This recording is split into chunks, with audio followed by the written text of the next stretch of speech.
Hello, Chameleon Academy. How's everybody doing? Well, we got a question about incubating panther eggs, and luckily we actually have an answer for that. And the reason why that would be even in question is that chameleon eggs need to be kept at the low 70s. And there's variations depending upon species, but that essentially means that you need a cooling incubator. Most incubators only have heating elements, and the problem is it's challenging to cool things. We use the Peltier effect, and that's where I'm not going to go into the Peltier effect, but let's just say it's a challenge to make a incubator that can cool and be reliable. You see, cooling incubators aren't necessarily the most lucrative thing to go into, and so generally what we get are these cheap Chinese incubators that break down often, or else these very high-end scientific grade models. There isn't anything in between that is, okay, I'll spend some money to actually get a good incubator that will be able to have the cooling function. Now, one thing people do in the chameleon community is they use wine coolers, and they retrofit wine coolers to be able to do cooling. So there's a lot of MacGyvering that goes on around here. Luckily, if the question is about veiled chameleon or panther chameleon eggs, these actually have a high rate of success just being put in your closet or under your bed. Now, some people may say, well, wait a minute, how do you do that? Does that actually work? And the answer is yes, it does work. And as for how to do it, I'm going to bring on a friend to show you exactly how it's done. I posed this question to Carolyn of Fram's Chams. Fram's Chams is a major chameleon breeder, and they were gracious enough to answer the question as to how they incubate their panther chameleon eggs. And I know they don't use an incubator. And so they were perfect to bring on and answer this question. And so I'll bring them up. Carolyn, welcome to the Chameleon Academy. And so how do you incubate panther chameleon eggs? Hi, Bill. It's Carolyn from Fram's Chams. Wanted to reach out with the answer to your question. How do we incubate our panther chameleon eggs? So just a little background before I get on to showing you how we do it.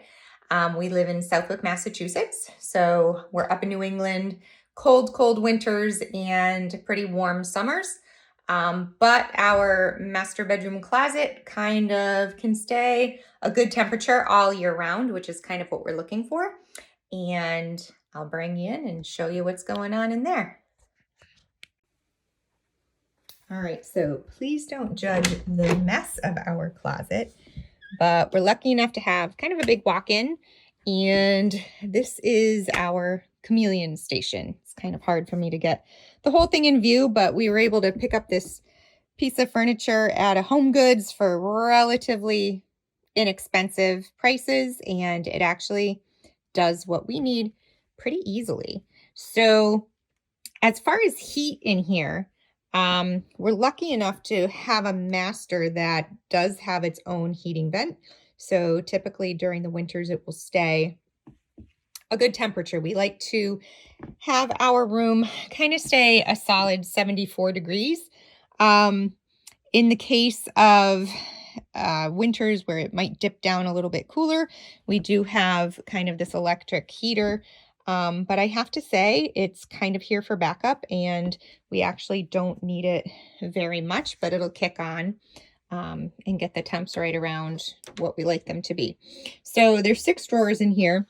The top 2 drawers are for my oldest eggs. So we always are kind of using our thermometers. This is one of those kind of Wi-Fi thermometers, so I can see everything from my phone.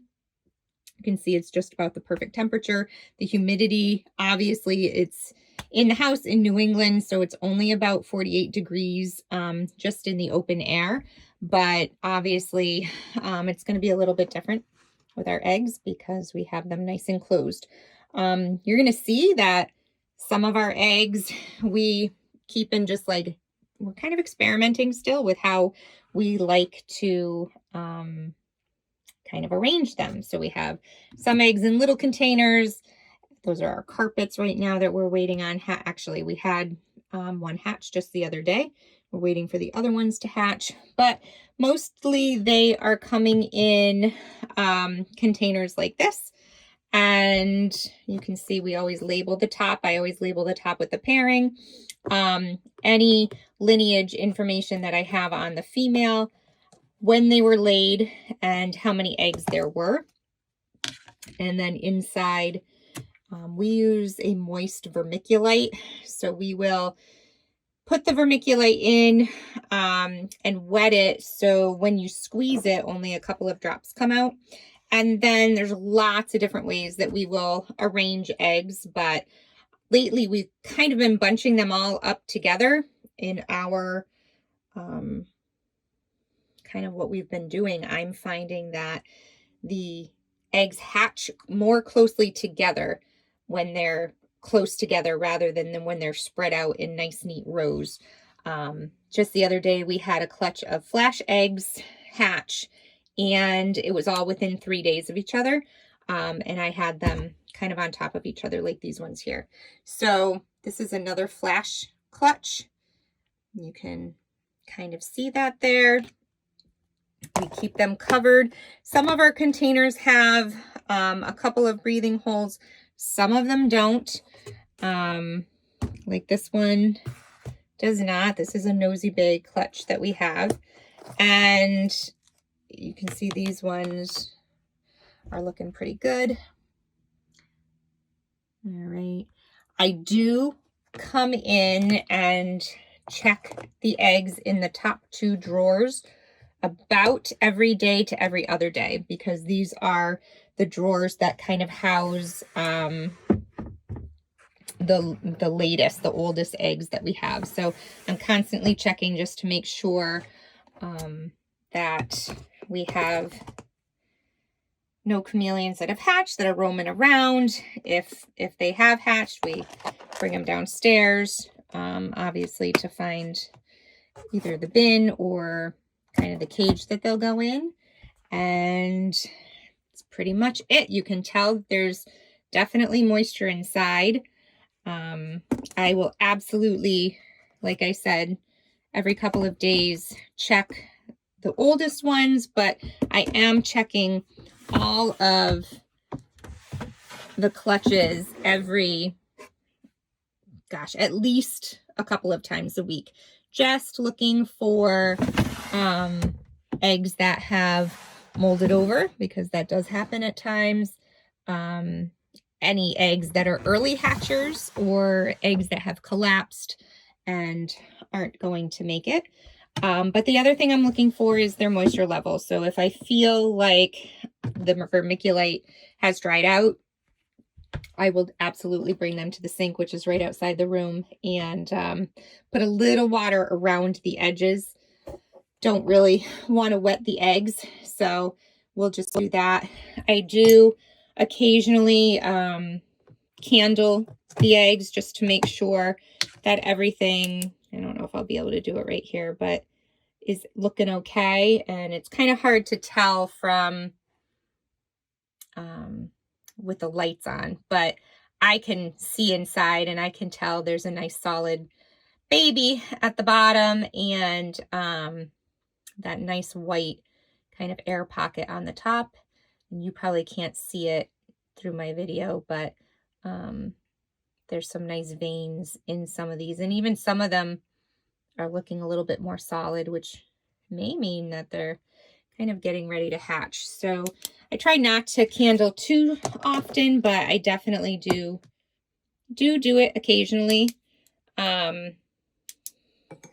that's pretty much it. I'm trying to think if I covered everything. The closet method has worked for us. Like I said, it stays pretty consistent temperatures in here, which we consider ourselves pretty lucky, because I know using an incubator, for us at least, we would have to have numerous incubators and large ones to boot. We do have an incubator downstairs, but we're using it more for our leopard geckos and hatching silkworms, that kind of thing. So if you have any questions, feel free to reach out. And I hope this helps everybody that is looking to do the same. Carolyn, thank you very much for coming on and sharing that with us. So folks, there's your answer. If you have panther chameleon eggs and you can't find an incubator, well, you can just use the closet method. I hope this answered a lot of questions and gave you the confidence to incubate panther chameleon eggs yourself. Thank you for joining me here. If you're interested in learning more about Fram's cams, Carolyn actually did an interview with me, and you'll find it on this channel. And of course, online, framscams.com, and on Instagram, you'll be able to see all of the chameleons they work with. So go and have a chameleon thought-filled day, and I will see you tomorrow.